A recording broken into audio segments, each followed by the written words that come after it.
एक ओंकार सतनाम करता पुरख निरभओ निर्वैर अकाल मूरत अजूनी सैभं गुर प्रसाद। धन धन गुरु ग्रंथ साहब जी महाराज, धन गुरु नानक साहब हजूर, गुरु नानक गुरु गोबिंद सिंह दसम गुरु साहिबान, नदर करनी पातशाह जी, नदर करनी कृपा करनी हजूर। भूल छिमो हमरी प्रभापन भूलनहार कहाँ को मोसो। एक दुख राम राय काटो मेरा, अगन दहे और गर्भ बसेरा। नदर कर दियो महाराज, जिस वक्कर को लैन तू आया, राम नाम संतन कर पाया। प्रभ की उस्तत करो संत मीत, सावधान एकाग्र चीत। वाहिगुरु जी का खालसा, वाहिगुरु जी की फतेह।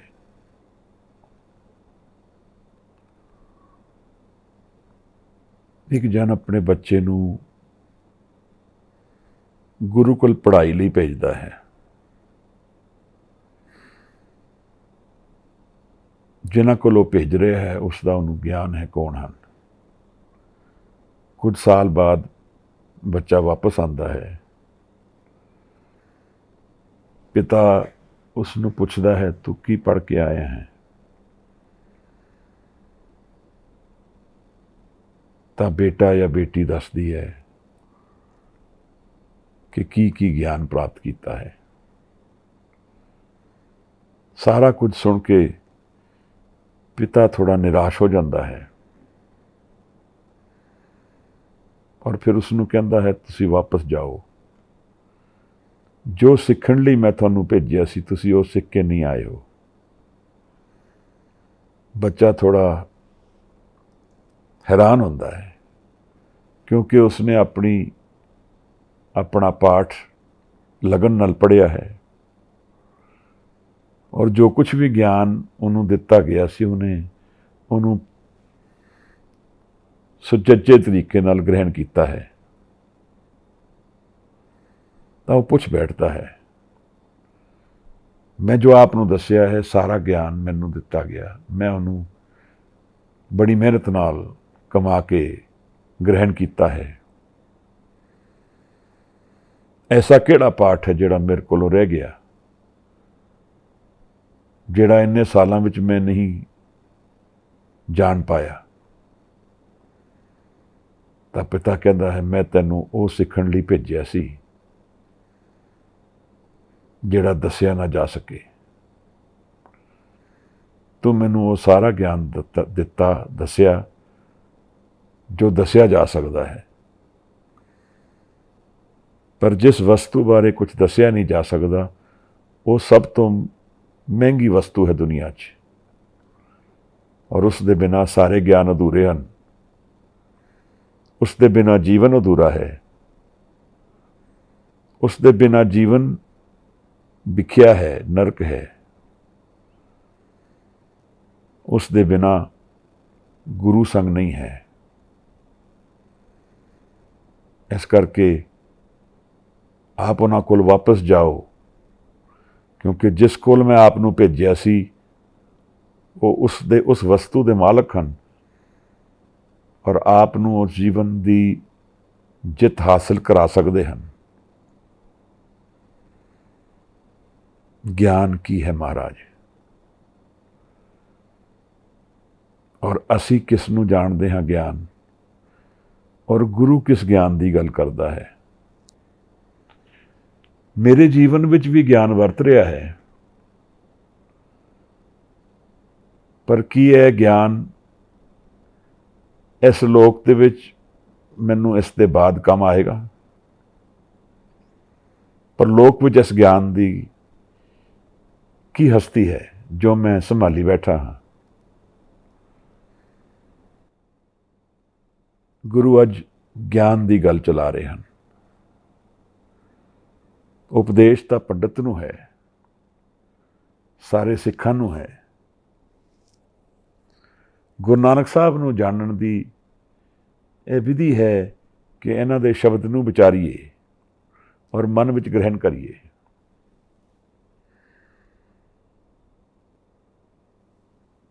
ਅਸੀਂ ਜੀਵਨ ਵਿੱਚ ਲੈਣ ਕੀ ਆਏ ਹਾਂ?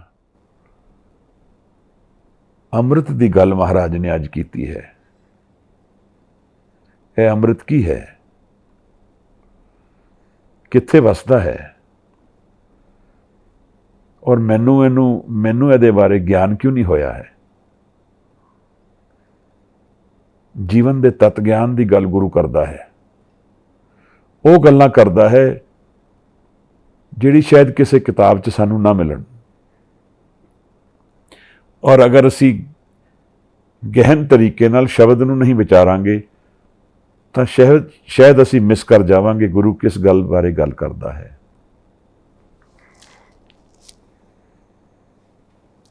ਕਿਸ ਰਸ ਬਾਰੇ ਗੁਰੂ ਨੇ ਗੱਲ ਕਰੀ ਹੈ ਔਰ ਮੈਂ ਕਿਸ ਤਰ੍ਹਾਂ ਜੀ ਰਿਹਾ ਹਾਂ। ਕਿਉਂਕਿ ਇਸ ਪਦੇ ਵਿੱਚ ਮਹਾਰਾਜ ਨੇ ਦੋ ਤਰ੍ਹਾਂ ਦੇ ਲੋਕਾਂ ਦੀ ਗੱਲ ਕੀਤੀ ਹੈ। ਇੱਕ ਜਿਸ ਨੇ ਗਵਾ ਲਿਆ, ਇੱਕ ਜਿਸ ਨੇ ਜਾਣ ਲਿਆ। ਇੱਕ ਜਿਸ ਦੇ ਹੱਥੋਂ ਅੰਮ੍ਰਿਤ ਡੁੱਲ ਗਿਆ, ਇੱਕ ਜਿਸ ਦੇ ਹੱਥ ਵਿੱਚ ਅੰਮ੍ਰਿਤ ਪੀ ਲਿਆ। ਇਹ ਕਿਹੜਾ ਅੰਮ੍ਰਿਤ ਹੈ ਮਹਾਰਾਜ? ਗੰਗਾ ਅੱਖਰ ਨੂੰ ਸਾਹਮਣੇ ਰੱਖ ਕੇ ਮਹਾਰਾਜ ਨੇ ਇਸ ਪਦੇ ਦਾ ਉਚਾਰਨ ਕੀਤਾ ਹੈ। ਓਂਕਾਰੇਸ਼ਵਰ ਦੀ ਧਰਤੀ ਤੇ ਮਹਾਰਾਜ ਕਈ ਲੋਕਾਂ ਨਾਲ ਗਿਆਨ ਦੇ ਰਹੇ ਹਨ। ਕਿਉਂਕਿ ਇਹ ਪਦੇ ਇੱਕ ਇੱਕ ਪਦਾ ਬਹੁਤ ਮਹਿੰਗਾ ਹੈ, ਬਹੁਤ ਕੀਮਤੀ ਹੈ, ਜੀਵਨ ਬਦਲ ਸਕਦਾ ਹੈ। ਇੱਕ ਪਦੇ ਤੇ ਵੀ ਖਲੋ ਜਾਈਏ ਤਾਂ ਗੁਰੂ ਨਾਨਕ ਸਾਹਿਬ ਨਾਲ ਮਿਲਣ ਹੋ ਸਕਦਾ ਹੈ। ਮਹਾਰਾਜ ਗੁਰੂ ਦਾ ਮਿਲਣ ਸ਼ਬਦ ਦੇ ਰਾਹੀਂ ਹੋਏਗਾ। ਮੈਂ ਸੁਣਾਂਗਾ ਗੁਰੂ ਦੀ ਗੱਲ, ਕਮਾਵਾਂਗਾ ਤਾਂ ਗੁਰੂ ਦਾ ਰੂਪ ਹੋ ਸਕਦਾ ਹਾਂ ਅਗਰ ਮਹਾਰਾਜ ਦੀ ਕਿਰਪਾ ਹੋਏ ਤਾਂ। ਆਓ ਇਸ ਪਦੇ ਨੂੰ ਪੜ੍ਹੀਏ, ਰਹਾਉ ਦੀ ਤੁਕ ਨਾਲ ਲੈ ਕੇ ਚੱਲੀਏ। ਗੁਰੂ ਨੂੰ ਮਿਲਣਾ ਕੀ ਲੋੜ ਹੈ? ਲੋੜ ਹੀ ਕਿਉਂ ਹੈ? ਮੈਂ ਜਦ ਜਨਮ ਲਿਆ ਮੈਨੂੰ ਪਹਿਲਾਂ ਇਹ ਨਹੀਂ ਕਿਹਾ ਗਿਆ ਗੁਰੂ ਨੂੰ ਮਿਲਣਾ ਬਹੁਤ ਜ਼ਰੂਰੀ ਹੈ। ਮੈਨੂੰ ਪਹਿਲਾਂ ਇਹ ਕਿਹਾ ਗਿਆ ਪੜ੍ਹਨਾ ਬਹੁਤ ਜ਼ਰੂਰੀ ਹੈ। ਇਹ ਕਿਹੜੀ ਪੜ੍ਹਾਈ ਹੈ, ਕਿਹੜਾ ਗਿਆਨ ਹੈ ਜਿਹੜਾ ਮੈਨੂੰ ਦੱਸਿਆ ਗਿਆ ਔਰ ਜਿਸ ਬਾਰੇ ਗੁਰੂ ਕਰਦਾ ਹੈ? ਇਹਨਾਂ ਵਿੱਚ ਕੀ ਭੇਦ ਹੈ? What is the difference? ਅੱਜ ਮੈਂ ਆਪ ਸਭ ਨੂੰ ਇੱਕ ਹੋਰ ਬੇਨਤੀ ਕਰਨਾ ਚਾਹਾਂਗਾ।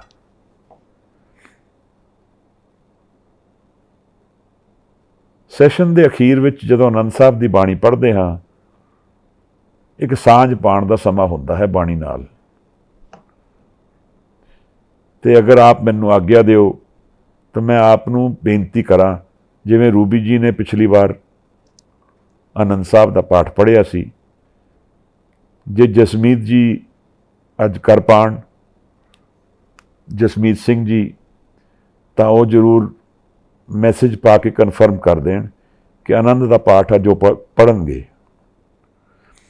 ਵੈਸਾ ਤਾਂ ਸਾਨੂੰ ਸਾਰਿਆਂ ਨੂੰ ਪੜ੍ਹਨਾ ਚਾਹੀਦਾ ਹੈ, ਬਟ ਉਹਦੇ ਵਾਸਤੇ ਥੋੜ੍ਹਾ ਜਿਹਾ ਪਲੈਨਿੰਗ ਕਰਨੀ ਪਏਗੀ। ਇੰਨੀ ਬੇਨਤੀ ਮੇਰੀ ਪ੍ਰਵਾਨ ਕਰਨਾ। ਆਓ ਪਦੇ ਵਿੱਚ ਉਤਰੀਏ, 2 ਵਾਰ ਪੜ੍ਹੀਏ ਔਰ ਫਿਰ ਇਹਦੀ ਵਿਚਾਰ 'ਚ ਉਤਰਦੇ ਹਾਂ ਮਹਾਰਾਜ। ਧੰਨਵਾਦ। ਸੁਣ ਪਾਂਡੇ ਕਿਆ ਲਿਖੋ ਜੰਜਾਲਾ, ਲਿਖ ਰਾਮ ਨਾਮ ਗੁਰਮੁਖ ਗੋਪਾਲਾ। ਰਹਾਉ ਗਿਆਨ ਗਵਾਇਆ, ਦੂਜਾ ਪਾਇਆ, ਗਰਭ ਗਲੇ ਪਿਕ ਖਾਇਆ। ਗੁਰ ਰਸ ਗੀਤ ਬਾਦ ਨਹੀਂ ਭਾਵੈ ਸੁਣੀਐ, ਗੈਰ ਗੰਭੀਰ ਗਵਾਇਆ। ਗੁਰ ਸਚ ਕੇਹਾ ਅੰਮ੍ਰਿਤ ਲੇਹਾ, ਮਨ ਤਨ ਸਾਚ ਸੁਖਾਇਆ। ਆਪੇ ਗੁਰਮੁਖ ਆਪੇ ਦੇਵੈ, ਆਪੇ ਅੰਮ੍ਰਿਤ ਪੀ ਆਇਆ। ਆਪੇ ਗੁਰਮੁਖ ਆਪੇ ਦੇਵੈ, ਆਪੇ ਅੰਮ੍ਰਿਤ ਪੀ ਆਇਆ। ਵਾਹਿਗੁਰੂ ਜੀ। ਧੰਨਵਾਦ ਹੈ ਵੀਰ। ਮਹਾਰਾਜ, ਗਿਆਨ ਦਾ ਮਤਲਬ ਕੀ ਬਣਦਾ ਹੈ? ਜਦੋਂ ਅਸੀਂ ਅੰਗਰੇਜ਼ੀ ਵਿੱਚ ਟਰਾਂਸਲੇਟ ਕਰਦੇ ਹਾਂ ਤਾਂ ਅਸੀਂ ਕਹਿੰਦੇ ਨੌਲੇਜ। ਨੌਲੇਜ ਕੁਝ ਇਸ ਤਰ੍ਹਾਂ ਲੱਗਦਾ ਹੈ ਜਿਵੇਂ ਅਸੀਂ ਕੁਝ ਅੱਖਰ ਗ੍ਰਹਿਣ ਕਰ ਲਏ, ਕੁਝ ਫੈਕਟਸ ਸਾਨੂੰ ਪਤਾ ਲੱਗ ਗਏ ਔਰ ਉਹ ਸਾਨੂੰ ਐਮਪਾਵਰ ਕਰਦੇ ਹੈ ਕੁਝ ਕੰਮ ਕਰਨ ਲਈ। ਅਗਰ ਮੈਂ ਕੋਈ ਪ੍ਰੋਜੈਕਟ ਬਣਾਉਣਾ ਹੈ, ਕੋਈ ਘਰ ਬਣਾਉਣਾ ਹੈ, ਤਾਂ ਮੈਨੂੰ ਨੌਲੇਜ ਹੋਣੀ ਚਾਹੀਦੀ ਹੈ ਕਿ ਕਿਸ ਤਰ੍ਹਾਂ ਫਾਊਂਡੇਸ਼ਨ ਬਣਨੀ ਹੈ, ਕਿਤਨਾ ਵਜਨ ਲੈ ਸਕਦੀ ਹੈ, ਕਿੰਨਾ ਸਰੀਆ ਹੋਣਾ ਚਾਹੀਦਾ ਹੈ, ਕਿਹੜਾ ਸੀਮੈਂਟ ਦਾ ਮਿਕਸਚਰ ਹੈ। ਇਹ ਸਾਰੇ ਫੈਕਟਸ ਨੇ ਮਹਾਰਾਜ। ਦੁਨਿਆਵੀ ਕੰਮ ਵਿੱਚ ਇਹ ਨੌਲੇਜ ਐਸੈਂਸ਼ੀਅਲ ਹੈ ਔਰ ਇਸ ਨੌਲੇਜ ਦਾ ਨਾ ਹੋਣ ਕਰਕੇ ਅਸੀਂ ਕਈ ਵਾਰ ਫਸ ਜਾਂਦੇ ਹਾਂ, ਕਈ ਵਾਰ ਗਲਤੀਆਂ ਕਰਦੇ ਹਾਂ, ਕਈ ਵਾਰ ਨੁਕਸਾਨ ਸਹਿ ਲੈਂਦੇ ਹਾਂ ਔਰ ਹੋਣ ਕਰਕੇ ਕਈ ਵਾਰ ਸਾਨੂੰ ਲਾਭ ਹੋ ਜਾਂਦਾ ਹੈ।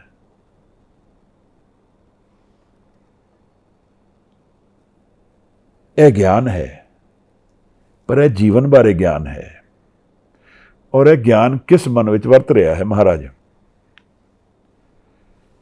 ਇਹ ਗਿਆਨ ਸਾਨੂੰ ਸਾਡੀ ਆਈਡੈਂਟੀਟੀ ਦੇ ਨਾਲ ਰਿਲੇਸ਼ਨ ਰੱਖਦਾ ਹੈ। ਅਗਰ ਮੈਂ ਇੱਕ ਸਮੇਂ ਵਾਸਤੇ ਸੋਚ ਲਵਾਂ ਕਿ ਮੇਰੀ ਆਈਡੈਂਟਿਟੀ ਨਹੀਂ ਹੈ, ਤਾਂ ਫਿਰ ਇਸ ਗਿਆਨ ਦਾ ਕੋਈ ਲਾਭ ਨਹੀਂ ਹੋਏਗਾ। ਜੇ ਇੰਦਰਜੀਤ ਸਿੰਘ ਨੇ ਕੁਝ ਪੜ੍ਹਾਈ ਕਰਕੇ ਡਿਗਰੀ ਲਈ ਹੈ ਔਰ ਫਿਰ ਕੁਝ ਕਾਰੋਬਾਰ ਵਿੱਚ ਲੱਗਿਆ ਹੈ, ਤਾਂ ਉਹ ਗਿਆਨ ਉਸ ਕਾਰੋਬਾਰ ਲਈ ਐਸੈਂਸ਼ੀਅਲ ਹੈ। ਪਰ ਅਗਰ ਇੰਦਰਜੀਤ ਸਿੰਘ ਐਜ਼ ਆਈਡੈਂਟਿਟੀ ਨਹੀਂ ਹੈ ਜਾਂ ਉਹ ਬਹੁਤ ਬਦਲ ਗਿਆ ਹੈ, ਉਹਨੂੰ ਹੁਣ ਉਸ ਤਰ੍ਹਾਂ ਦੀ ਨੌਕਰੀ ਵਿੱਚ ਦਿਲਚਸਪੀ ਨਹੀਂ ਹੈ, ਤਾਂ ਫਿਰ ਉਹ ਗਿਆਨ ਰਿਡੰਡੈਂਟ ਹੋ ਜਾਂਦਾ ਹੈ, ਉਹਦਾ ਕੋਈ ਲਾਭ ਨਹੀਂ ਹੁੰਦਾ ਹੈ। ਜੀਵਨ ਦਾ ਗਿਆਨ ਰਿਲੇਸ਼ਨ ਰੱਖਦਾ ਹੈ ਮੇਰੀ ਆਈਡੈਂਟਿਟੀ ਦੇ ਨਾਲ ਔਰ ਇਹ ਉਹ ਮੇਰੇ ਮਨ ਦਾ ਹਿੱਸਾ ਹੈ ਜਿਹੜਾ ਮੇਰੀ ਈਗੋ ਨਾਲ ਰਿਲੇਸ਼ਨ ਰੱਖਦਾ ਹੈ, ਜਿਸ ਨੂੰ ਮਹਾਰਾਜ ਨੇ ਸਾਨੂੰ ਸਮਝਾਇਆ ਹੈ ਕਿ ਹਉ ਵਿੱਚ ਆਇਆ ਹਉ ਵਿੱਚ ਗਿਆ। ਹੁਣ ਮੈਂ ਈਗੋ ਨਾਲ ਆ ਰਿਹਾ ਹਾਂ ਔਰ ਈਗੋ ਨਾਲ ਗਿਆਨ ਪ੍ਰਾਪਤ ਕਰਕੇ ਕੁਝ ਈਗੋ ਦੇ ਥਰੂ ਕੰਮ ਕਰ ਰਿਹਾ ਹਾਂ। ਈਗੋ ਨੂੰ ਨੁਕਸਾਨ ਜਾਂ ਲਾਭ ਹੁੰਦਾ ਹੈ।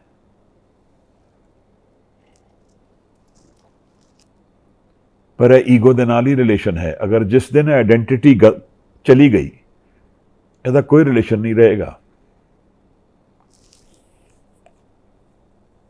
ਉਹ ਜਿਤਨਾ ਵੀ ਗਿਆਨ ਸੀ ਉਸ ਦੁਨੀਆ ਲਈ ਹੈ,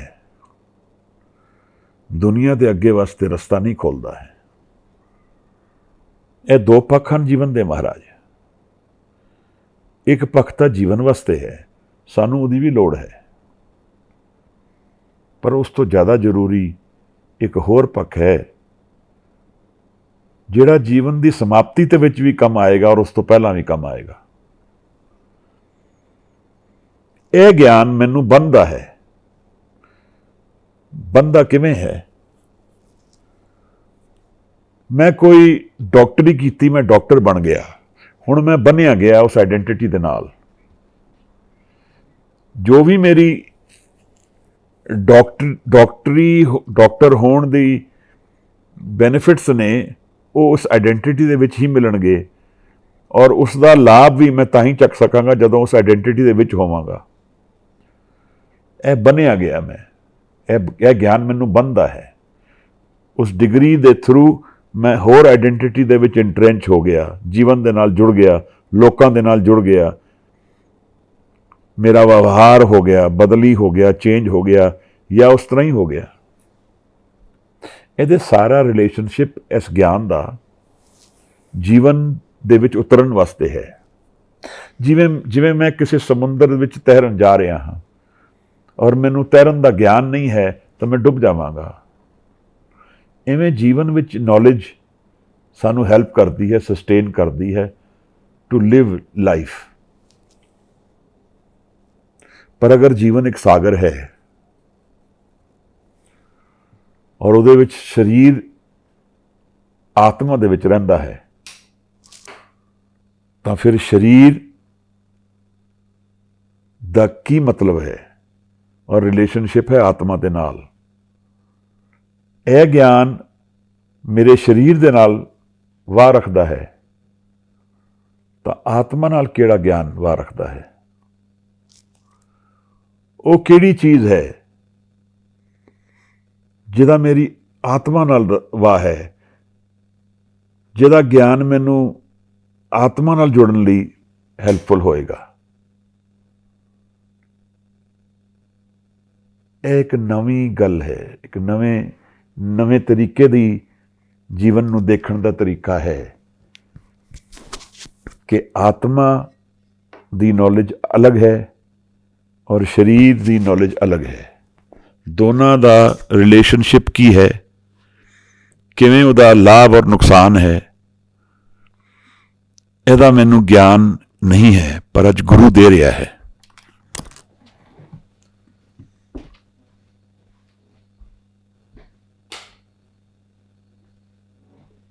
ਗੁਰੂ ਦੱਸ ਰਿਹਾ ਹੈ ਸਾਨੂੰ ਕਿ ਜੀਵਨ ਦਾ ਗਿਆਨ ਔਰ ਆਤਮਾ ਦਾ ਗਿਆਨ, ਸਰੀਰ ਵਾਲਾ ਗਿਆਨ ਔਰ ਆਤਮਾ ਦਾ ਗਿਆਨ, ਈਗੋ ਵਾਸਤੇ ਗਿਆਨ ਔਰ ਆਤਮਾ ਦਾ ਗਿਆਨ ਵਿੱਚ ਕੁਆਲਿਟੇਟਿਵ ਡਿਫਰੈਂਸ ਹੈ। ਇੱਕ ਤਾਂ ਉਹ ਗਿਆਨ ਮੈਨੂੰ ਆਜ਼ਾਦ ਕਰੇਗਾ, ਜਿਸ ਗਿਆਨ ਨੂੰ ਮੈਂ ਤਤ ਗਿਆਨ ਜਾਣਦਾ ਹਾਂ, ਜਿਹੜਾ ਗੁਰੂ ਸਾਨੂੰ ਬਖਸ਼ਦਾ ਹੈ, ਉਹ ਮੈਨੂੰ ਆਜ਼ਾਦ ਕਰੇਗਾ। ਉਹ ਮੈਨੂੰ ਦੋ ਕੰਡੀਸ਼ਨਸ ਦੇ ਨਾਲ ਜੋੜੇਗਾ। ਇੱਕ ਤਾਂ ਅੰਮ੍ਰਿਤ ਹੈ। ਇਹ ਅੰਮ੍ਰਿਤ ਕੀ ਹੈ, ਇਸ ਨੂੰ ਵਿਚਾਰਨਾ ਪੜਦਾ ਹੈ, ਕਿਉਂਕਿ ਬਾਣੀ ਵਿੱਚ ਬਾਰ-ਬਾਰ ਇਹ ਸ਼ਬਦ ਆਉਂਦਾ ਹੈ ਅੰਮ੍ਰਿਤ। ਇਸ ਅੰਮ੍ਰਿਤ ਦੀ ਕੀ ਰਿਲੇਸ਼ਨਸ਼ਿਪ ਹੈ ਬਾਣੀ ਦੇ ਨਾਲ, ਸਾਡੇ ਨਾਲ? ਸਾਨੂੰ ਉਹਦੀ ਨੌਲੇਜ ਨਹੀਂ ਹੈ, ਇਹਨੂੰ ਜਾਣਨਾ ਜ਼ਰੂਰੀ ਹੈ। ਦੂਸਰੀ ਗੱਲ ਕਿ ਇਸ ਵਿੱਚ ਗੁਰੂ ਦਾ ਕੀ ਰੋਲ ਹੈ? ਗੁਰੂ ਕਿਸ ਤਰ੍ਹਾਂ ਹੈਲਪ ਕਰਦਾ ਹੈ ਜੀਵਨ ਨੂੰ ਜਾਣਨ ਵਿੱਚ, ਜੀਵਨ ਦੇ ਤੱਤ ਨੂੰ ਰਿਅਲਾਈਜ਼ ਕਰਨ ਦੇ ਵਿੱਚ? ਔਰ ਇਹ ਗੱਲ ਸਾਨੂੰ ਸਮਝ ਕਿਉਂ ਨਹੀਂ ਨਾਰਮਲੀ ਆਉਂਦੀ ਕਿ ਜੀਵਨ ਕੀ ਹੈ, ਜੀਵਨ ਕਿਸ ਤਰ੍ਹਾਂ ਹੈ? ਮਹਾਰਾਜ ਜਿਸ ਗਿਆਨ ਬਾਰੇ ਗੱਲ ਕਰਦੇ ਹੈ ਉਹ ਜੀਵਨ ਨੂੰ ਫਿਰ ਆਜ਼ਾਦੀ ਵੱਲ ਲਿਜਾਂਦਾ ਹੈ। ਇਹਦਾ ਮਤਲਬ ਕੀ ਹੈ? ਇਹਦਾ ਮਤਲਬ ਹੈ ਕਿ ਮੈਨੂੰ ਜਿਹੜੀ ਵੀ ਮੇਰੀ ਫਿਜ਼ੀਕਲ ਕੰਡੀਸ਼ਨਸ ਹਨ ਉਸ ਤੋਂ ਆਜ਼ਾਦ ਕਰਦਾ ਹੈ, ਈਵਨ ਸਰੀਰ ਤੋਂ ਆਜ਼ਾਦ ਕਰਦਾ ਹੈ। ਔਰ ਅਸਲ ਜੀਵਨ ਦਾ ਗਿਆਨ ਇਹੀ ਹੈ, ਮਹਾਰਾਜ ਕਹਿੰਦੇ ਹਨ, ਜਿਹਦੇ ਵਿੱਚ ਸਾਨੂੰ ਜੀਵਨ ਦੇ ਸਰੀਰ ਦੇ ਪੱਖਾਂ ਤੋਂ ਵੀ ਆਜ਼ਾਦੀ ਮਿਲ ਜਾਂਦੀ ਹੈ, ਜੀਵਨ ਤੋਂ ਪੂਰੀ ਆਜ਼ਾਦੀ ਮਿਲ ਜਾਂਦੀ ਹੈ, ਕਿਉਂਕਿ ਇਹ ਜਿਹੜਾ ਜੀਵਨ ਹੈ ਇਹ ਸਾਨੂੰ ਸਦਾ ਲਈ ਨਹੀਂ ਮਿਲਿਆ ਹੈ। ਇਹ ਉਸ ਰਾਜ ਨੂੰ ਕਮਾਉਣ ਲਈ ਮਿਲਿਆ ਹੈ ਜਿਹਦੇ 'ਚ ਕੋਈ ਕੰਡੀਸ਼ਨਸ ਨਹੀਂ ਹਨ। ਔਰ ਜਦ ਤੱਕ ਅਸੀਂ ਕੰਡੀਸ਼ਨਸ ਵਿੱਚ ਜੀਵਨ ਜੀਂਦੇ ਹਾਂ ਤਦ ਤੱਕ ਅਸੀਂ ਸਲੇਵ ਹਾਂ, ਅਸੀਂ ਆਜ਼ਾਦ ਨਹੀਂ ਹਾਂ। ਤਾਂ ਮਹਾਰਾਜ ਨੇ ਵੰਗਾਂ ਅੱਖਰ ਅੱਗੇ ਰੱਖ ਕੇ ਅੱਜ ਗੱਲ ਸ਼ੁਰੂ ਕੀਤੀ ਹੈ। ਰਹਾਉ ਦੀ ਤੁਕ ਵਿੱਚ ਮਹਾਰਾਜ ਨੇ ਸਾਨੂੰ ਦੱਸਿਆ ਹੈ, ਸੁਣ ਪਾਂਡੇ ਕਿਆ ਲਿਖੋ ਜੰਜਾਲਾ, ਲਿਖ ਰਾਮ ਨਾਮ ਗੁਰਮੁਖ ਗੋਪਾਲਾ।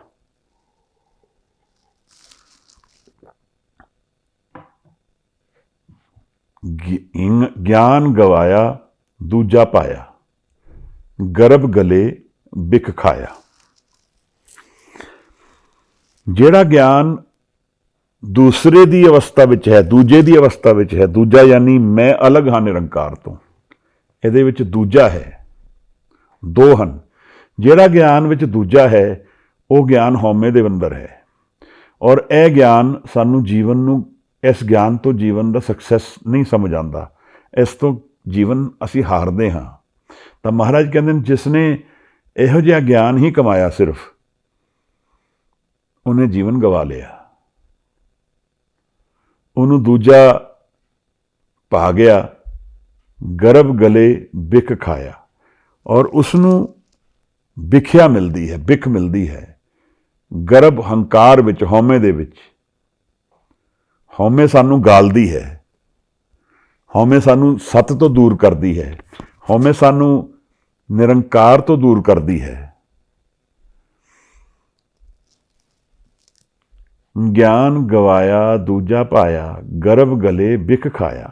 ਔਰ ਇਹ ਜਿਹੜਾ ਰਸਤਾ ਹੈ ਗਿਆਨ ਦਾ, ਇਹਦੇ ਵਿੱਚ ਦੁੱਖ ਮਿਲਦਾ ਹੈ ਸਿਰਫ। ਜ਼ਹਿਰ, ਕਿ ਮਹਾਰਾਜ ਨੇ ਕਿਹਾ ਬਿਖ, ਬਿਖ ਯਾਨੀ ਜ਼ਹਿਰ। ਤਾਂ ਦੋ ਗੱਲਾਂ ਸਾਹਮਣੇ ਆ ਗਈਆਂ ਸਾਡੇ,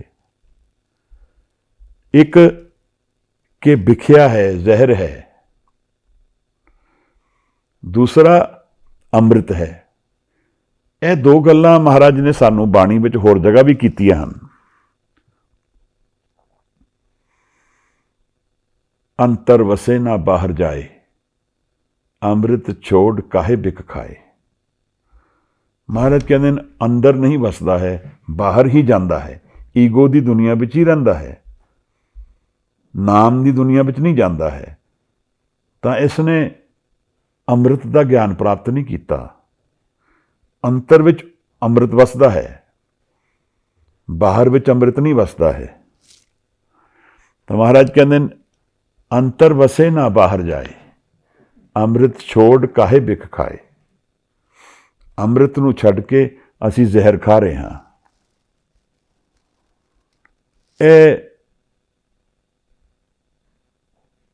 ਇਹ ਗੱਲ ਸਾਨੂੰ ਅੰਮ੍ਰਿਤ ਬਾਰੇ ਸਕੂਲਾਂ ਵਿੱਚ ਨਹੀਂ ਪੜ੍ਹਾਈ ਜਾਂਦੀ ਹੈ। ਸਾਨੂੰ ਮਹਾਰਾਜ ਨੇ ਜੋ ਗਿਆਨ ਅੱਜ ਦਿੱਤਾ, ਇਹ ਗਿਆਨ ਸਾਨੂੰ ਸਾਡੇ ਘਰਾਂ ਵਿੱਚ ਨਹੀਂ ਮਿਲਦਾ ਹੈ ਕਿ ਜੀਵਨ ਦੇ ਤੱਤ ਵਿੱਚ ਅੰਮ੍ਰਿਤ ਹੈ। ਜੇ ਅੰਮ੍ਰਿਤ ਨਾ ਕਮਾਈਏ ਤਾਂ ਜੀਵਨ ਨੂੰ ਨਹੀਂ ਜਾਣਾਂਗੇ। ਇੱਥੇ ਫਰਕ ਹੈ ਜੀਵਨ ਦਾ।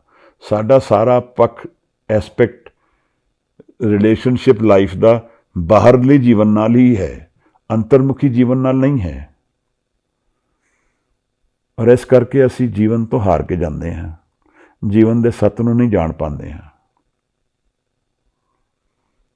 ਮਹਾਰਾਜ ਜੋ ਸਾਨੂੰ ਗਿਆਨ ਬਖਸ਼ਦੇ ਹਨ, ਉਹਦੇ ਨਾਲ ਅੰਮ੍ਰਿਤ ਦਾ ਰਿਲੇਸ਼ਨਸ਼ਿਪ ਹੈ। ਔਰ ਇਹ ਅੰਮ੍ਰਿਤ ਕੀ ਹੈ, ਇਸ ਨੂੰ ਅੱਜ ਇਸ ਪਦੇ ਦੇ ਨਾਲ ਅਸੀਂ ਜਾਣਨ ਦੀ ਕੋਸ਼ਿਸ਼ ਕਰਾਂਗੇ। ਤਾਂ ਜੋ ਗਰਭ ਹੈ, ਗਰਭ ਯਾਨੀ ਹਉਮੈ ਹੈ, ਇਹ ਸਾਨੂੰ ਗਾਲਦੀ ਹੈ। ਕਿਵੇਂ ਗਾਲਦੀ ਹੈ? ਹਉਮੈ ਦੇ ਵਿੱਚ ਅਸੀਂ ਜੀਂਦੇ ਹਾਂ, ਰੋਜ਼-ਰੋਜ਼ ਇੱਕ ਦਿਨ ਘਟਦਾ ਜਾਂਦਾ ਹੈ। ਔਰ ਜਦੋਂ ਜੀਵਨ ਮੁੱਕ ਜਾਂਦਾ ਹੈ ਤਾਂ ਕੁਛ ਨਹੀਂ ਰਹਿੰਦਾ ਫਿਰ ਹੱਥ ਵਿੱਚ। ਤਾਂ ਜੀਵਨ ਗਲ ਗਿਆ, ਉਹ ਕਿਤੇ ਲਾਭ ਨਹੀਂ ਆਇਆ ਉਹਦਾ। ਉਹ ਅੱਗੇ ਲਿਜਾਣ ਲਈ ਨਹੀਂ ਹੈ, ਅੱਗੇ ਅਸੀਂ ਕੁਛ ਨਹੀਂ ਲਿਜਾ ਪਾ ਰਹੇ। ਇਹ ਇੱਕ ਨਵੇਂ ਤਰੀਕੇ, ਜੀਵਨ ਨੂੰ ਇੱਕ ਨਵੇਂ ਤਰੀਕੇ ਨਾਲ ਦੇਖਣ ਦੀ ਕੋਸ਼ਿਸ਼ ਹੈ ਸਾਡੀ। ਔਰ ਉਹ ਗੁਰੂ ਸਾਨੂੰ ਦੱਸ ਰਿਹਾ ਹੈ ਕਿ ਲਾਈਫ ਦਾ ਜਿਹੜਾ ਪੂਰਾ ਪਰਸਪੈਕਟਿਵ ਹੈ, ਉਹ ਸਿਰਫ ਫਿਜ਼ੀਕਲ ਲਾਈਫ ਨਹੀਂ ਹੈ, ਉਹ ਸਿਰਫ ਸਰੀਰਕ ਜੀਵਨ ਨਹੀਂ ਹੈ, ਉਹ ਸਿਰਫ ਮਾਤ ਲੋਕ ਨਹੀਂ ਹੈ। ਮਾਤ ਲੋਕ ਬਹੁਤ ਛੋਟਾ ਹਿੱਸਾ ਦਿਖਦੀ ਹੈ ਉਹਦਾ। ਪੂਰਾ ਹਿੱਸਾ ਜੀਵਨ ਦਾ ਆਤਮਕ ਗਿਆਨ ਨਾਲ ਹੀ ਪ੍ਰਾਪਤ ਹੋਏਗਾ, ਜਿਹਦਾ ਰਿਲੇਸ਼ਨਸ਼ਿਪ ਅੰਮ੍ਰਿਤ ਨਾਲ ਹੈ।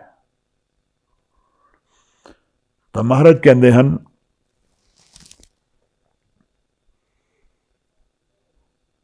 ਇਸ ਗਿਆਨ ਦੇ ਬਾਰੇ ਥੋੜਾ ਸਮਝਦੇ ਹਾਂ ਕਿ ਗਿਆਨ ਦੇ ਜਿਹੜੇ ਪੱਖ ਹਨ, ਜਿਵੇਂ ਆਸਾ ਦੀ ਵਾਰ ਵਿੱਚ ਮਹਾਰਾਜ ਨੇ ਕਿਹਾ ਪੜ ਪੜ ਗੱਡੀ ਲੱਦੀਏ, ਤਾਂ ਉੱਥੇ ਮਹਾਰਾਜ ਨੇ ਕਿਹਾ ਨਾਨਕ ਲੇਖੇ ਇੱਕ ਗੱਲ ਹੋਰ ਹਉਮੈ ਚੱਖਣਾ ਚਾਕ। ਇਹ ਇੱਕ ਗੱਲ ਕਿਹੜੀ ਹੈ?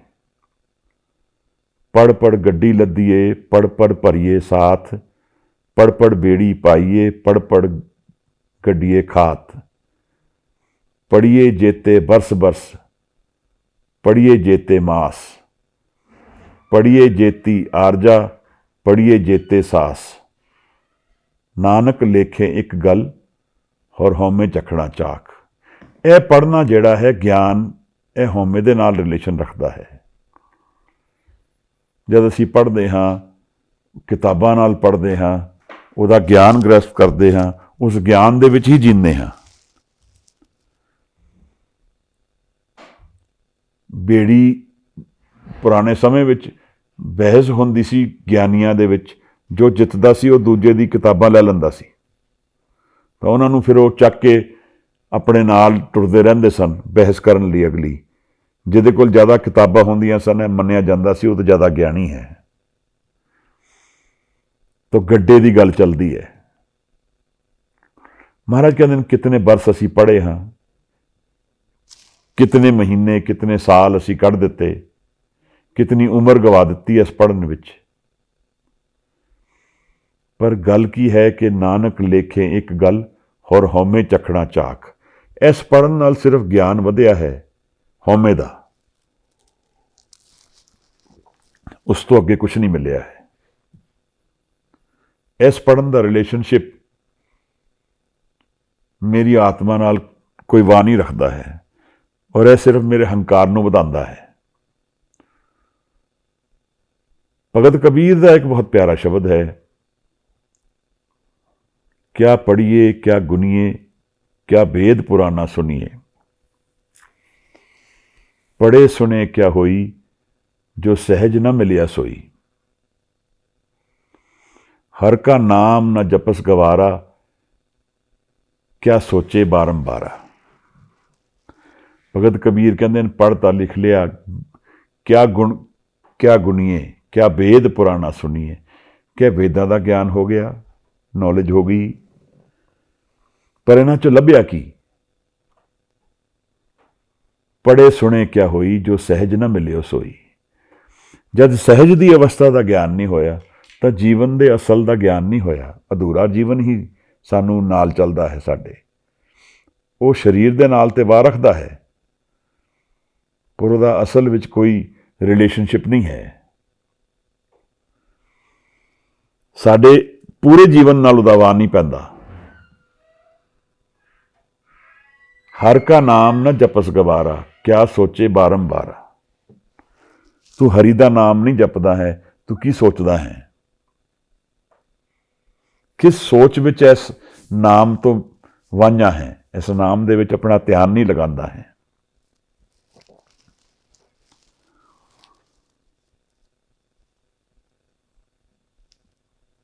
महाराज कहते हैं कि जिस ज्ञान नाल मैनू अमृत नहीं मिलता, जिस ज्ञान नाल मैनू जीवन का तत्त ज्ञान नहीं होंदा, जिस ज्ञान नाल मैनू सहज की अवस्था नहीं मिलती, केवल मेरी हौमे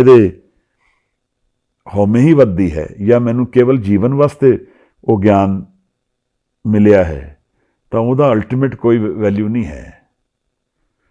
गर्भ गले बिख खाया, और अखीर विच जीवन बिख बन जाएगा, जहर बन जाएगा, क्योंकि उसका जो निचोड़ है वो सानू नहीं समझ आएगा की हन। केवल सिर्फ कर्मां का ही निचोड़ बनेगा, एक लेखा बन जाएगा जीवन का, और उस लेखे विच मैं बहंदा रहांगा। ज्ञान सानू दुनियावी ज्ञान और आत्मक ज्ञान दे विच भेद दस रहे हैं महाराज।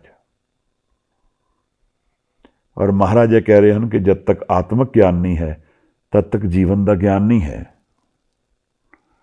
तब तक यह नॉलेज नहीं है कि जीवन की है।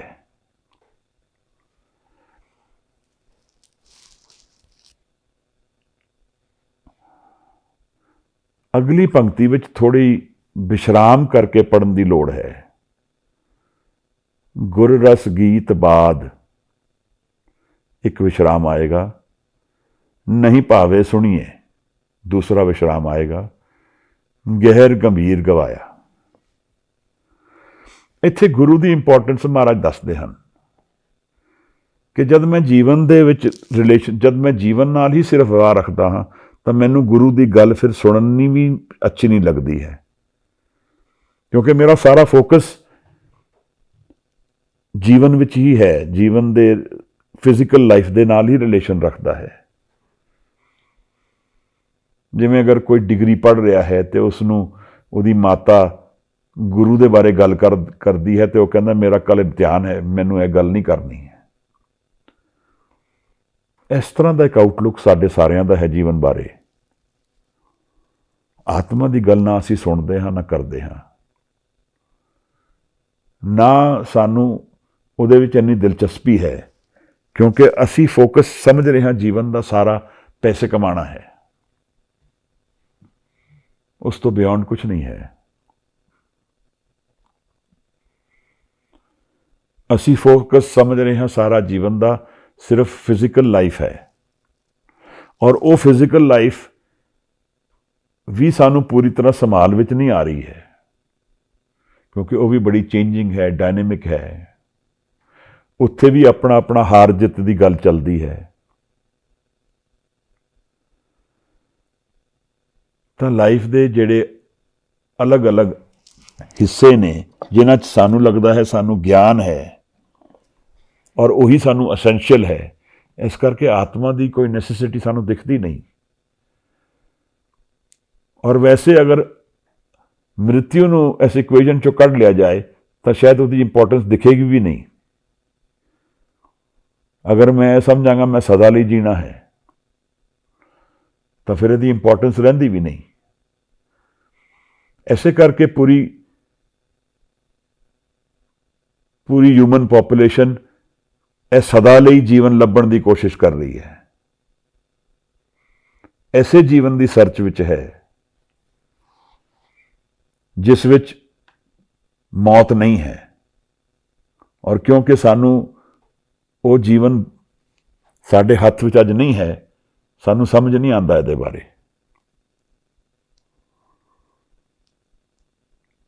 ਅਸੀਂ ਇਹੀ ਦੇਖਦੇ ਹਾਂ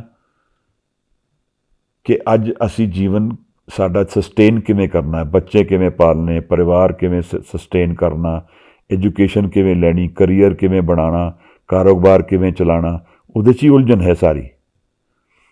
ਕੋਈ ਐਨਰਜੀ ਬਚਦੀ ਨਹੀਂ ਹੈ ਔਰ ਉਸ ਕਰਕੇ ਅਸੀਂ ਫਿਰ ਇੱਕ ਫਲਕਸ ਵਿੱਚ ਰਹਿੰਦੇ ਹਾਂ ਸਦਾ ਕਿ ਇਸ ਆਤਮਿਕ ਜੀਵਨ ਦਾ ਰਿਲੇਸ਼ਨਸ਼ਿਪ ਦਾ ਮਤਲਬ ਕੀ ਹੈ। ਔਰ ਇਹ ਮਤਲਬ ਸ਼ਾਇਦ ਸਮਝ ਵੀ ਨਹੀਂ ਆਏਗਾ ਅਗਰ ਅਸੀਂ ਮ੍ਰਿਤਿੂ ਨੂੰ ਸਾਡੇ ਸਾਹਮਣੇ ਨਹੀਂ ਰੱਖਾਂਗੇ। ਮਹਾਰਾਜ ਕਹਿੰਦੇ ਨੇ ਗੁਰ ਰਸ ਗੀਤ ਬਾਦ, ਗੁਰੂ ਦੇ ਵਿੱਚ ਰਸ, ਇੱਕ ਆਨੰਦ ਆਉਣਾ ਗੁਰੂ ਦੀ ਗੱਲ ਵਿੱਚ, ਗੁਰੂ ਦੇ ਗੀਤ ਦੇ ਵਿੱਚ, ਗੁਰੂ ਦੇ ਚਰਚਿਆਂ ਦੇ ਵਿੱਚ, ਇਹਦੇ ਵਿੱਚ ਇੱਕ ਰਸ ਹੈ। ਇਹਦਾ ਰਿਲੇਸ਼ਨਸ਼ਿਪ ਮੇਰੀ ਆਤਮਾ ਨਾਲ ਹੈ, ਫਿਜ਼ੀਕਲ ਲਾਈਫ ਨਾਲ ਨਹੀਂ ਹੈ। ਔਰ ਕਿਉਂਕਿ ਅਸੀਂ ਜਿਸ ਤਰ੍ਹਾਂ ਦਾ ਜੀਵਨ ਜੀ ਰਹੇ ਹਾਂ ਉਹਦੇ ਵਿੱਚ ਆਤਮਾ ਦਾ ਕੋਈ ਰੋਲ ਨਹੀਂ ਹੈ। ਆਤਮਾ ਕਿੱਥੇ ਹੈ ਕਿਸੇ ਨੂੰ ਨਹੀਂ ਦਿਖੀ ਹੈ, ਮਨ ਵੀ ਨਹੀਂ ਸਾਨੂੰ ਦਿਖਦਾ ਹੈ। ਜਦ ਤੱਕ ਮਨ ਦੇ ਟਰੈਪ ਵਿੱਚ ਨਹੀਂ ਆ ਜਾਂਦੇ ਤਾਂ ਹਾਫ ਹਾਰਟਡ ਐਜੂਕੇਸ਼ਨ ਨਾਲ ਜਿਹੜੀ ਸਾਈਕੋਲੋਜੀ ਬਣੀ ਹੈ ਅਸੀਂ ਉਹਦੇ ਧਿਆਨ ਵਿੱਚ ਉਤਰ ਜਾਂਦੇ ਹਾਂ, ਗੋਲੀਆਂ ਖਾ ਲੈਂਦੇ ਹਾਂ, ਕਿਉਂਕਿ ਮਨ ਵੀ ਉਲਝਣ ਵਿੱਚ ਆ ਜਾਂਦਾ ਹੈ ਫਿਰ। ਔਰ ਇਹ ਲਾਜ਼ਮੀ ਹੈ ਕਿਉਂਕਿ ਪੂਰੀ ਪਿਕਚਰ ਜੀਵਨ ਦੀ ਅਸੀਂ ਮਿਸ ਕਰ ਗਏ। ਮਹਾਰਾਜ ਕਹਿੰਦੇ ਨੇ ਗੁਰ ਰਸ ਗੀਤ ਬਾਦ, ਇਹ ਇੱਕ ਡਾਇਰੈਕਸ਼ਨ ਹੈ ਲਾਈਫ ਦੀ। ਮਹਾਰਾਜ ਗੁਰੂ ਦਾ ਰਸ, ਗੁਰੂ ਦੇ ਗੀਤ, ਗੁਰੂ ਦੇ ਚਰਚੇ, ਗੁਰੂ ਬਾਰੇ ਗੱਲਾਂ, ਜਿਸ ਨੂੰ ਆਤਮਾ ਦੇ ਵਿੱਚ ਰੁਚੀ ਆਉਂਦੀ ਹੈ ਉਹਦਾ ਇਹਦੇ ਵਿੱਚ ਰੁਝਾਨ ਵੱਧ ਜਾਂਦਾ ਹੈ, ਇੰਟਰਸਟ ਵੱਧ ਜਾਂਦਾ ਹੈ, ਉਹਨੂੰ ਇਹ ਗੱਲਾਂ ਵਿੱਚ ਫਿਰ ਆਨੰਦ ਆਉਂਦਾ ਹੈ। ਪਰ ਹਾਲੇ ਗੁਰੂ ਇਹਦੇ ਬਾਰੇ ਪੂਰੀ ਗੱਲ ਨਹੀਂ ਕਰ ਰਹੇ ਹਨ। ਹਾਲੇ ਗੁਰੂ ਗੱਲ ਇਹ ਕਰ ਰਹੇ ਹਨ ਕਿ ਕਿਸ ਨੂੰ ਇਹਦੇ ਵਿੱਚ ਇੰਟਰਸਟ ਨਹੀਂ ਆਉਂਦਾ ਹੈ। ਫਿਰ ਮਹਾਰਾਜ ਕਹਿੰਦੇ ਨਹੀਂ ਭਾਵੇਂ ਸੁਣੀਏ, ਉਸ ਨੂੰ ਭਾਉਂਦਾ ਨਹੀਂ ਹੈ ਜਿਸ ਨੂੰ, ਇਹਨੂੰ ਸੁਣਨਾ ਵੀ ਨਹੀਂ ਪਾ ਰਿਹਾ ਹੈ। ਔਰ ਇਹ ਨਹੀਂ ਪਾਏਗਾ ਜਦ ਤੱਕ ਅਸੀਂ ਪੂਰੀ ਪਿਕਚਰ ਵਿੱਚ ਨਹੀਂ ਉਤਰਾਂਗੇ ਲਾਈਫ ਦੀ, ਜਦ ਤੱਕ ਆਤਮਾ ਦਾ ਰਿਲੇਸ਼ਨਸ਼ਿਪ ਨਹੀਂ ਹੈ ਮੇਰੀ ਲਾਈਫ ਨਾਲ।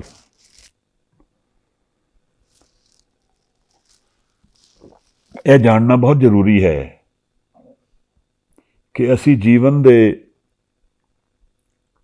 ਪੱਖ ਦੇ ਵਿੱਚ, ਜੀਵਨ ਦੇ ਡਾਇਰੈਕਸ਼ਨ ਦੇ ਵਿੱਚ, ਜੀਵਨ ਦੇ ਗਿਆਨ ਦੇ ਵਿੱਚ ਤਾਂ ਹੀ ਉਤਰ ਸਕਦੇ ਹਾਂ ਜਦ ਆਤਮਿਕ ਜੀਵਨ ਸਾਡੀ ਰਿਐਲਿਟੀ ਬਣਦਾ ਹੈ। ਨਹੀਂ ਤਾਂ ਫਿਜ਼ੀਕਲ ਜੀਵਨ ਇੱਕ ਹਾਫ ਹਾਰਟਿਡ ਅਟੈਂਪਟ ਹੈ ਇਨ ਟਰਾਈਂਗ ਟੂ ਨੋ ਲਾਈਫ, ਔਰ ਉਹ ਸਾਨੂੰ ਬਿਖ ਵੱਲ ਲਿਜਾਏਗਾ, ਜ਼ਹਿਰ ਵੱਲ ਲਿਜਾਏਗਾ, ਅੰਮ੍ਰਿਤ ਵੱਲ ਨਹੀਂ ਲਿਜਾਏਗਾ। ਮਹਾਰਾਜ ਜਿਹੜੀ ਗੱਲ ਸਾਨੂੰ ਸਮਝਾ ਰਹੇ ਹਨ ਕਿ ਗੁਰੂ ਦਾ ਰਸ ਗੀਤ ਬਾਦ ਨਹੀਂ ਭਾਵੇਂ ਸੁਣੀਏ, ਗਹਿਰ ਗੰਭੀਰ ਗਵਾਇਆ। ਉਸਨੇ ਫਿਰ ਜਿਹੜਾ ਜੀਵਨ ਦੀ ਗੰਭੀਰਤਾ ਹੈ, ਜੋ ਅਸਲੀਅਤ ਹੈ, ਉਹ ਗਵਾ ਲਈ। ਉਸਨੂੰ ਉਹਦੀ ਅਵੇਅਰਨੈਸ ਨਹੀਂ ਹੋਏਗੀ ਕਿ ਜੀਵਨ ਦਰਅਸਲ ਹੈ ਕੀ, ਕਿਉਂਕਿ ਉਹਦੇ ਵਿੱਚ ਨਾ ਤਾਂ ਅਗਰ ਗੁਰੂ ਦਾ ਐਲੀਮੈਂਟ ਵਿੱਚ ਲਾਈਫ ਦੇ ਨਹੀਂ ਹੈ ਤਾਂ ਇਹ ਇਸ ਤਰ੍ਹਾਂ ਹੁੰਦਾ ਹੈ ਜਿਵੇਂ ਅਸੀਂ ਬੱਸ ਦੇ ਵਿੱਚ ਚੜ੍ਹ ਕੇ ਬੱਸ ਨੂੰ ਧੱਕਾ ਲਗਾ ਰਹੇ ਹਾਂ, ਤਾਂ ਬੱਸ ਹਿਲੇਗੀ ਨਹੀਂ। ਇਹਦੇ ਵਾਸਤੇ ਸਥਿਰਤਾ ਚਾਹੀਦੀ ਹੈ, ਔਰ ਉਹ ਸਥਿਰਤਾ ਸਿਰਫ ਗੁਰੂ ਕੋਲ ਹੈ। ਗੁਰੂ ਦਾ ਰੋਲ ਲਾਈਫ ਵਿੱਚ ਆਤਮਾ ਨਾਲ ਰਿਲੇਸ਼ਨ ਬੰਨਣ ਦਾ ਹੈ। ਮੇਰੀ ਆਈਡੈਂਟੀਟੀ ਦੇ ਬਿਯੋਂਡ ਮੈਂ ਤਾਂ ਹੀ ਜਾ ਸਕਦਾ ਹਾਂ, ਈਗੋ ਲਾਈਫ ਦੇ ਬਿਯੋਂਡ ਮੈਂ ਤਾਂ ਹੀ ਜਾ ਸਕਦਾ ਜਦੋਂ ਗੁਰੂ ਲਾਈਫ ਵਿੱਚ ਆਏਗਾ, ਨਹੀਂ ਤਾਂ ਨਹੀਂ ਜਾ ਸਕਾਂਗਾ। ਔਰ ਗੁਰੂ ਕੌਣ ਹੈ? ਜਿਸ ਨੂੰ ਬ੍ਰਹਮ ਗਿਆਨ ਹੈ, ਜਿਸ ਨੂੰ ਜੀਵਨ ਦਾ ਪੂਰਾ ਗਿਆਨ ਹੈ, ਆਤਮਾ ਦਾ ਗਿਆਨ ਹੈ। ਔਰ ਉਸ ਬ੍ਰਿਜ ਨੂੰ ਗੁਰੂ ਕਨੈਕਟ ਕਰਦਾ ਹੈ। ਔਰ ਗੁਰੂ ਦੇ 3 ਦਰਸ਼ਨ ਹਨ। ਇੱਕ ਗੁਰੂ ਦਾ ਦਰਸ਼ਨ ਨਿਰੰਕਾਰ ਹੈ, ਕ੍ਰੀਏਟਰ ਹਿਮਸੈਲਫ, ਪਰਮ ਗੁਰੂ। ਇੱਕ ਗੁਰੂ ਜੋ ਆਈਡੈਂਟਿਟੀ ਦੇ ਵਿੱਚ ਮੈਨੂੰ ਮਿਲਿਆ, ਗੁਰੂ ਗ੍ਰੰਥ ਸਾਹਿਬ, ਦੂਜਾ ਦਰਸ਼ਨ ਹੈ। ਔਰ ਤੀਸਰਾ ਗੁਰੂ ਖਾਲਸਾ ਹੈ, ਫਿਜ਼ੀਕਲ ਫਾਰਮ ਵਿੱਚ ਜਿੱਥੇ ਗੁਰੂ ਇੰਬਾਈਬ ਕਰਦਾ ਹੈ, ਉਹਦੇ ਤੀਜੇ ਦਰਸ਼ਨ ਹਨ ਗੁਰੂ ਦੇ। ਤੇ ਖਾਲਸਾ ਪੰਥ ਇਹ ਗੁਰੂ ਦਾ ਤੀਜਾ ਦਰਸ਼ਨ ਹੈ। ਸਾਨੂੰ ਜੀਵਨ ਨਹੀਂ ਸਮਝ ਆ ਰਿਹਾ, ਸਾਨੂੰ ਇਹ ਗਿਆਨ ਪ੍ਰਾਪਤ ਨਹੀਂ ਹੋ ਰਿਹਾ ਕਿ ਗੁਰੂ ਜੀਵਨ ਦੇ ਵਿੱਚ ਕਿੰਨਾ ਇੰਪੋਰਟੈਂਟ ਹੈ, ਗੁਰੂ ਲਾਈਫ ਵਿੱਚ ਕਿਤਨਾ ਇੰਪੋਰਟੈਂਟ ਹੈ। ਕਿਉਂਕਿ ਸਾਨੂੰ ਉਸ ਆਤਮਾ ਦੀ ਅੱਜ ਲੋੜ ਨਹੀਂ ਹੈ। ਸਾਨੂੰ ਪਹਿਲੇ ਸਾਡੀ ਨੀਡ ਫਿਜ਼ੀਕਲ ਹੈ, ਔਰ ਉਹ ਫਿਜ਼ੀਕਲ ਰਿਐਲਿਟੀ ਨੂੰ ਜੀਂਦੇ ਹੋਏ ਅਸੀਂ ਭੁੱਲ ਜਾ ਰਹੇ ਹਾਂ ਕਿ ਕੁਝ ਹੋਰ ਹੈ ਵੀ ਕਿ ਨਹੀਂ, ਕਿਉਂਕਿ ਉਹ ਅਦ੍ਰਿਸ਼ ਹੈ, ਅਨਸੀਨ ਹੈ, ਅਨਹਰਡ ਹੈ। ਉਹ ਸਾਡੇ ਸਾਹਮਣੇ ਆ ਕੇ ਆਤਮਾ ਨਹੀਂ ਖੜੀ ਹੁੰਦੀ ਹੈ ਕਿ ਮੇਰੀ ਵੀ ਲੋੜਾਂ ਹਨ। ਮਨ ਵੀ ਨਹੀਂ ਦਿਖਦਾ ਹੈ ਕਿੱਥੇ ਹੈ। ਤਾਂ ਮਹਾਰਾਜ ਕਹਿ ਰਹੇ ਹਨ ਕਿ ਜਿਸ ਨੇ ਗੁਰੂ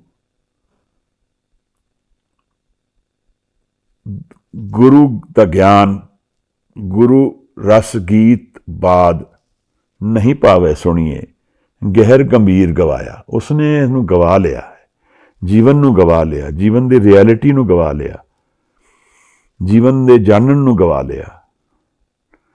ਤਾਂ ਮਹਾਰਾਜ ਇਹ ਨਾਲ ਹੁਣ ਅੱਗੇ ਕੀ ਦੱਸਦੇ ਹਨ?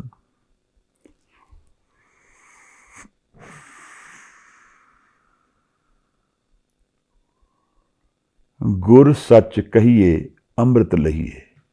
ਜਿਸ ਨੇ ਸੁਣ ਲਿਆ ਗੁਰੂ ਨੂੰ, ਜਿਸ ਨੇ ਜਾਣ ਲਿਆ ਕਿ ਗੁਰੂ ਸੱਚ ਕਹਿ ਰਿਹਾ ਹੈ, ਉਹਨੇ ਅੰਮ੍ਰਿਤ ਲੈ ਲਿਆ। ਮਨ ਤਨ ਸਾਚ ਸੁਖਾਇਆ। ਉਹਦਾ ਮਨ ਔਰ ਤਨ ਦੋਨੋਂ ਸੱਚ ਵਿੱਚ ਹੁਣ ਸਮਾ ਗਏ ਹਨ, ਦੋਨੋਂ ਸੱਚ ਵਿੱਚ ਠਹਿਰ ਗਏ ਹਨ, ਹੁਣ ਸੁਖੀ ਹੋ ਗਏ ਹਨ। ਹੁਣ ਉਹਨਾਂ ਨੂੰ ਗਿਆਨ ਹੋ ਗਿਆ ਹੈ ਕਿ ਜੀਵਨ ਪੂਰੀ ਤਰ੍ਹਾਂ ਕੀ ਹੈ। ਔਰ ਇਹ ਕੇਵਲ ਸੁਣਨ ਔਰ ਕਹਿਣ ਦੀ ਗੱਲ ਨਹੀਂ ਹੈ। ਇੱਥੇ ਇੱਕ ਮੈਟਾਮੋਰਫੋਸਿਸ ਹੋ ਰਿਹਾ ਹੈ। ਜਿਵੇਂ ਬਟਰਫਲਾਈ ਬਣਦੀ ਹੈ ਮੌਤ ਤੋਂ, ਇੱਕ ਮੈਟਾਮੋਰਫੋਸਿਸ ਹੈ, ਚੇਂਜ ਹੈ। ਜਨਮ ਤਾਂ ਕੁਝ ਹੋਰ ਹੋਇਆ, ਬਣ ਕੁਝ ਹੋਰ ਗਿਆ। ਮਹਾਰਾਜ ਨੇ ਇਹਨਾਂ ਨੂੰ 2 ਨਾਮ ਦਿੱਤੇ ਹਨ। ਜਿਨ ਮਾਨਸ ਤੇ ਦੇਵਤੇ ਕੀਏ। ਉਹ ਜਨਮ ਤਾਂ ਮਾਨਸ ਦਾ ਸੀ, ਬਣੋ ਦੇਵਤਾ ਗਿਆ। ਤਾਂ ਉਹ ਜਿਹੜੀ ਜੀਵਨ ਦੀ ਸ਼ੈਲੀ ਹੈ, ਜਿੱਥੇ ਸਾਨੂੰ ਅੰਤਰ ਦਾ ਗਿਆਨ ਹੋ ਜਾਂਦਾ ਹੈ, ਆਤਮਾ ਦਾ ਗਿਆਨ ਹੋ ਜਾਂਦਾ ਹੈ, ਆਨੰਦ ਦਾ ਗਿਆਨ ਹੋ ਜਾਂਦਾ ਹੈ, ਤਾਂ ਉੱਥੇ ਇੱਕ ਨਿਰਾਲੀ ਗੱਲ ਵਰਤਦੀ ਹੈ, ਅੰਮ੍ਰਿਤ ਮਿਲਦਾ ਹੈ। ਅੰਮ੍ਰਿਤ ਕੀ ਹੈ, ਅੰਮ੍ਰਿਤ ਕਿੱਥੇ ਮਿਲਦਾ ਹੈ, ਔਰ ਅੰਮ੍ਰਿਤ ਦੇ ਨੇਚਰ ਕੀ ਹੈ। ਅੰਮ੍ਰਿਤ ਪਾਨ ਅਸੀਂ ਕਰਦੇ ਹਾਂ ਜਦੋਂ ਖਾਲਸਾ ਪੰਥ ਵਿੱਚ ਸਾਡੀ ਐਂਟਰੀ ਹੁੰਦੀ ਹੈ। ਤਾਂ ਮਹਾਰਾਜ ਨੇ ਕਿਹਾ ਹੈ ਅੰਮ੍ਰਿਤ ਅੰਤਰ ਵਸਦਾ ਹੈ। ਇਸ ਅੰਮ੍ਰਿਤ ਦੇ ਨਾਲ ਇਹਦਾ ਨੇਚਰ ਕੀ ਹੈ, ਸਤਿਗੁਰ ਸੇਵੇ ਚੂਕੇ ਜੰਜਾਲਾ, ਅੰਮ੍ਰਿਤ ਨਾਮ ਸਦਾ ਸੁਖ ਨਾਲਾ। ਇਹ ਅੰਮ੍ਰਿਤ ਦੇ ਨਾਲ ਸਦਾ ਲਈ ਸੁਖੀ ਹੋ ਜਾਂਦੇ ਹਾਂ ਅਸੀਂ। ਤਾਂ ਸਦਾ ਦਾ ਮਤਲਬ ਕੀ ਹੈ ਕਿ ਕਾਲ ਫਤਿਹ ਹੁੰਦਾ ਹੈ। ਮੌਤ ਫਿਜ਼ੀਕਲ ਹੁੰਦੀ ਹੈ, ਪਰ ਆਈਡੈਂਟੀਟੀ ਕ੍ਰਾਈਸਿਸ ਨਹੀਂ ਬਣਦੀ। ਫਿਰ ਉਹ ਆਈਡੈਂਟੀਟੀ ਰਹਿੰਦੀ ਹੈ, ਪਰ ਉਹ ਸਮਾ ਜਾਂਦੀ ਹੈ। ਉਹ ਡਿਜ਼ੋਲਵ ਹੋ ਕੇ ਸਾਗਰ ਵਿੱਚ ਹਾਜ਼ਰ ਹੋ ਜਾਂਦੀ ਹੈ, ਆਪਣੇ ਕ੍ਰੀਏਟਰ ਨਾਲ ਮਿਲ ਜਾਂਦੀ ਹੈ, ਆਪਣੇ ਘਰ ਚਲੀ ਜਾਂਦੀ ਹੈ। ਤਾਂ ਮਹਾਰਾਜ ਵਰਤਦੇ ਨੇ ਸ਼ਬਦ ਅੰਮ੍ਰਿਤ ਨਾਮ ਸਦਾ ਸੁਖ ਨਾਲਾ। ਸਦਾ ਲਈ ਮੈਨੂੰ ਸੁਖ ਮੇਰੇ ਨਾਲ ਹੈ। ਇਹ ਅਗਰ ਅੰਮ੍ਰਿਤ ਦੀ ਡੈਫੀਨੇਸ਼ਨ ਅਸੀਂ ਦੇਖੀਏ ਤਾਂ ਸਿੱਧਾ ਅਰਥ ਬਣਦਾ ਹੈ ਅਮਰ ਕਰ ਦੇ, ਜੋ ਮੌਤ ਨੂੰ ਫਤਿਹ ਕਰ ਦੇ। ਪਰ ਇਹਦੀ ਹੋਰ ਵੀ ਕੁਆਲਿਟੀਜ਼ ਮਹਾਰਾਜ ਨੇ ਦੱਸੀਆਂ ਹਨ। ਇੱਕ ਤਾਂ ਇਹ ਅੰਮ੍ਰਿਤ ਗੁਰੂ ਤੋਂ ਮਿਲੇਗਾ। ਕਿਵੇਂ ਮਿਲੇਗਾ? ਗਹਿਰ ਗੰਭੀਰ ਅੰਮ੍ਰਿਤ ਨਾਮ ਤੇਰਾ, ਮੁਕਤ ਪਿਆ ਜਿਸ ਹਿਰਦੇ ਵਸੇਰਾ। ਉਹਨੂੰ ਮੁਕਤੀ ਮਿਲੇਗੀ ਜਿਸ ਨੂੰ ਅੰਮ੍ਰਿਤ ਗੁਰੂ ਦੇ ਨਾਲ ਮਿਲੇਗਾ। ਗੁਰਮਤ ਮਨ ਵਸਾਵਣੀਆਂ, ਮਨ ਦੇ ਵਿੱਚ ਜਦੋਂ ਗੁਰੂ ਦੀ ਮਤ ਆਏਗੀ, ਗੁਰੂ ਦਾ ਮਨ ਦੇ ਨਾਲ ਮਿਲਣ ਹੋਏਗਾ, ਤਾਂ ਫਿਰ ਅੰਮ੍ਰਿਤ ਨਾਮ ਸਦਾ ਸੁਖ ਦਾਤਾ, ਸਦਾ ਲਈ ਸੁਖ ਮਿਲਦਾ ਹੈ। ਫਿਰ ਸਦਾ ਲਈ ਸੁਖ ਹਾਜ਼ਰ ਹੋ ਜਾਂਦਾ ਹੈ। ਇਹਨੂੰ ਮਹਾਰਾਜ ਨੇ ਫਿਰ ਸਮਝਾਇਆ ਹੈ ਕਿ ਅੰਮ੍ਰਿਤ ਦਾ ਨੇਚਰ ਕੀ ਹੈ। ਇਹ ਮਨ ਔਰ ਫਿਜ਼ੀਕਲ ਰਿਐਲਿਟੀ ਦਾ ਵੀ ਇੱਕ ਰਿਲੇਸ਼ਨਸ਼ਿਪ ਹੈ। ਜਿਹੜੀ ਫਿਜ਼ੀਕਲ ਸੈਂਟਰਸ ਦੇ ਨਾਲ ਰਿਲੇਸ਼ਨ ਰੱਖਦੀ ਹੈ। ਮਹਾਰਾਜ ਜਿਵੇਂ ਦੱਸਦੇ ਨੇ, ਝਿਮ ਝਿਮ ਵਰਸੇ ਅੰਮ੍ਰਿਤ ਧਾਰਾ, ਮਨ ਪੀਵੇ ਸੁਣ ਸ਼ਬਦ ਵਿਚਾਰਾ। ਹੁਣ ਮੈਨੂੰ ਇਹਦਾ ਤੇ ਗਿਆਨ ਨਹੀਂ ਹੈ, ਪਰ ਮੈਨੂੰ ਇਹ ਦੱਸਿਆ ਗਿਆ ਹੈ ਕਿ ਜਿਵੇਂ ਥਰੋਟ ਦੇ ਵਿੱਚ ਇੱਕ ਸੈਂਟਰ ਹੁੰਦਾ ਹੈ, ਜਦੋਂ ਇਹ ਅੰਮ੍ਰਿਤ ਐਕਟੀਵੇਟ ਹੁੰਦਾ ਹੈ ਤੇ ਉਸ ਸੈਂਟਰ ਵਿੱਚ ਇੱਕ ਅੰਮ੍ਰਿਤ ਦੀ ਇੱਕ ਪਲੇਜ਼ੈਂਟ ਜੀ ਫੀਲਿੰਗ ਆਉਣੀ ਸ਼ੁਰੂ ਹੋ ਜਾਂਦੀ ਹੈ। ਉਸ ਨੂੰ ਮਹਾਰਾਜ ਨੇ ਕਿਹਾ ਝਿਮ ਝਿਮ ਵਰਸੇ ਅੰਮ੍ਰਿਤ ਧਾਰਾ, ਮਨ ਪੀਵੇ ਸੁਣ ਸ਼ਬਦ ਵਿਚਾਰਾ। ਸੁਣ ਦੀ ਅਵਸਥਾ, ਜਿੱਥੇ ਦਸਮ ਦੁਆਰ ਦੇ ਵਿੱਚ ਸ਼ਬਦ ਵਸਦਾ ਹੈ, ਜਦੋਂ ਉੱਥੇ ਧਿਆਨ ਲੱਗ ਜਾਂਦਾ ਹੈ ਤੇ ਇਸ ਸੈਂਟਰ ਵਿੱਚ ਥਰੋਟ ਸੈਂਟਰ ਵੀ ਪਲੇਜ਼ੈਂਟਲੀ ਠੰਡਾ ਹੋਣਾ ਸ਼ੁਰੂ ਹੋ ਜਾਂਦਾ ਹੈ। ਇਹਦਾ ਰਿਲੇਸ਼ਨਸ਼ਿਪ ਹੈ ਫਿਜ਼ੀਕਲ ਲਾਈਫ ਨਾਲ। ਅੰਮ੍ਰਿਤ ਬਾਣੀ ਗੁਰ ਕੀ ਮੀਠੀ, ਮਹਾਰਾਜ ਕਹਿੰਦੇ ਮਿੱਠੀ ਹੈ, ਪਲੇਜ਼ੈਂਟ ਹੈ, ਸੁਖ ਦਾਤੀ, ਸੁਖ ਦਿੰਦੀ ਹੈ। ਅਸੀਂ ਲੱਭਦੇ ਕੀ ਹਾਂ? ਜੀਵਨ ਵਿੱਚ ਸੁਖ ਲੱਭਦੇ ਹਾਂ, ਔਰ ਸਦਾ ਲਈ ਸੁਖ ਲੱਭਦੇ ਹਾਂ। ਔਰ ਇਸ ਕਾਰਨ ਕਰਕੇ ਸਾਡੀ ਸਾਰੀ ਜੀਵਨ ਦੀ ਸ਼ੈਲੀ ਉਸ ਸੁਖ ਨੂੰ ਲੱਭਣ ਵਿੱਚ ਨਿਕਲ ਜਾਂਦੀ ਹੈ। ਲੱਭ ਉੱਥੇ ਰਹੇ ਹਾਂ ਜਿੱਥੇ ਸੁਖ ਨਹੀਂ ਹੈ, ਬਾਹਰ ਹੀ ਢੂੰਡਦੇ ਰਹਿੰਦੇ ਹਾਂ। ਅੰਤਰ ਵਸੇ ਨਾ ਬਾਹਰ ਜਾਏ, ਅੰਮ੍ਰਿਤ ਛੋੜ ਕਾਹੇ ਬਿਖ ਖਾਏ। ਅੰਦਰ ਨਹੀਂ ਜਾਂਦਾ ਹਾਂ, ਕਿਉਂਕਿ ਮੈਨੂੰ ਇਹਦਾ ਗਿਆਨ ਨਹੀਂ ਹੈ ਕਿ ਅੰਦਰ ਅੰਮ੍ਰਿਤ ਹੈ। ਇਹ ਗਿਆਨ ਸਿਰਫ ਗੁਰੂ ਕੋਲ, ਇਹ ਗੁਰੂ ਦੇ ਸਕਦਾ ਹੈ। ਈਗੋ ਤੋਂ, ਤ੍ਰਿਕੁਟੀ ਤੋਂ ਬਿਯੋਂਡ ਸਿਰਫ ਗੁਰੂ ਲਿਜਾ ਸਕਦਾ ਹੈ। ਔਰ ਮੈਂ ਗੁਰੂ ਦਾ ਧਿਆਨ ਨਹੀਂ ਕਰਦਾ, ਗੁਰੂ ਦੇ ਸ਼ਬਦ ਦਾ ਧਿਆਨ ਨਹੀਂ ਕਰਦਾ। ਅੰਮ੍ਰਿਤ ਸ਼ਬਦ ਅੰਮ੍ਰਿਤ ਹਰ ਬਾਣੀ, ਸਤਿਗੁਰ ਸੇਵੀਏ ਹਿਰਦੇ ਸਮਾਣੀ। ਇਹ ਅੰਮ੍ਰਿਤ ਸ਼ਬਦ ਹੈ, ਅੰਮ੍ਰਿਤ ਹਰ ਬਾਣੀ, ਸਤਿਗੁਰ ਸੇਵੀਏ ਹਿਰਦੇ ਸਮਾਣੀ। ਸਤਿਗੁਰ ਨੂੰ ਜਦੋਂ ਮੈਂ ਸੇਵਾ ਕਰਦਾ ਹਾਂ, ਹਿਰਦੇ ਵਿੱਚ ਉਹ ਸਮਾ ਜਾਂਦੀ ਹੈ। ਨਾਨਕ ਅੰਮ੍ਰਿਤ ਨਾਮ ਸਦਾ ਸੁਖ ਦਾਤਾ, ਪੀ ਅੰਮ੍ਰਿਤ ਸਭ ਭੂਖ ਲੈ ਜਾਵਣੀਆਂ। ਦੂਸਰੀ ਗੱਲ ਹੈ ਕਿ ਇਸ ਅੰਮ੍ਰਿਤ ਨੂੰ ਪ੍ਰਾਪਤ ਹੋਣ ਤੋਂ ਬਾਅਦ ਮੇਰੀ ਭੁੱਖਾਂ ਮਿਟ ਜਾਂਦੀਆਂ ਹਨ। ਜੀਵਨ ਦੇ ਵਿੱਚ ਮੇਰੀ ਡਿਜ਼ਾਇਰਸ ਉਸ ਤਰ੍ਹਾਂ ਨਹੀਂ ਰਹਿੰਦੀਆਂ ਜਿਸ ਤਰ੍ਹਾਂ ਪਹਿਲੇ ਸੀਗੀਆਂ, ਨੀਡ ਬੇਸ ਰਹਿ ਜਾਂਦੀਆਂ ਹਨ, ਵੈਸੇ ਭੁੱਖਾਂ ਨਹੀਂ ਰਹਿੰਦੀਆਂ। ਮਨ ਹੁਣ ਅਧੂਰਾ ਨਹੀਂ ਹੈ, ਮਨ ਆਪਣੀ ਕੰਪਲੀਟਨੈਸ ਹੁਣ ਬ੍ਰਾਂਡਸ ਵਿੱਚ ਨਹੀਂ ਲੱਭਦਾ ਹੈ ਜਾਂ ਈਗੋ ਦੀ ਐਵੋਲੂਸ਼ਨ ਵਿੱਚ ਨਹੀਂ ਲੱਭਦਾ ਹੈ। ਹੁਣ ਉਹ ਆਨੰਦ ਦੇ ਵਿੱਚ ਹੀ ਹੈ, ਹੁਣ ਉਹਦਾ ਜੀਵਨ ਆਨੰਦ ਵਿੱਚ ਹੀ ਵਰਤ ਰਿਹਾ ਹੈ।